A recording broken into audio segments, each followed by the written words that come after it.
បាទសួស្តីសិស្សានុសិស្សទាំងអស់គ្នាខ្ញុំនឹងបន្តសំណួរសម្រាប់សិក្សាប្រវត្តិជាត្រៀមប្រឡងសញ្ញាបត្រទិយភូមិ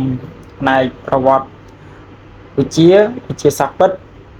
ឬក៏វិទ្យាសាស្ត្រសង្គមសំណួរទី35ដល់សំណួរទី37សំណួរទី35តើអ្វីជាប្រភពនៃការលេចឡើងនៅចលនាតស៊ូខ្មែរឥស្សរៈសំណួរទី36តើព្រះបាទនរោត្តមយាងចេញពីប្រទេសកម្ពុជាទៅប្រទេសបារាំងនៅថ្ងៃខែឆ្នាំណាហើយបានប្រកល់ភារកិច្ចប្រទេសទៅឲ្យអ្នកណាខ្លះសំណួរទី37ហេតុអ្វីបានជាព្រះអង្គសីហនុយាងទៅបារាំងបានធ្វើអ្វីខ្លះលទ្ធផលដូចម្ដេចក្នុង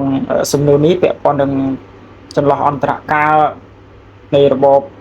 អាណានិគមបារាំងជាមួយនឹងរបបសង្គមនិយមចម្លើយ35ប្រភពនៃការលេចឡើងនៅចលនាតស៊ូខ្មែរឥស្សរៈគឺដោយសារតែពួកចិន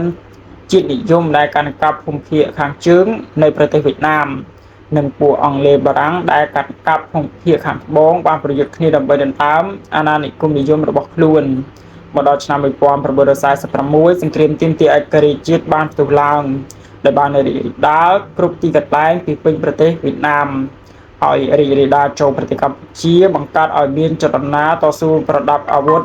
គឺចលនាតស៊ូខ្មែរឥស្សរៈនៅក្នុងសំណួរមុនដែលយើងបានសិក្សាគឺការចលនាតស៊ូដើម្បីទាមទារឯករាជ្យជាតិមានពីរគឺចលនាតស៊ូប្រដាប់អាវុធនិងចលនាតស៊ូដោយសន្តិវិធីឬក៏ជាចលនាតស៊ូដែលព្រះបាទនរោត្តមសីហនុចលនាតស៊ូបែបការទូត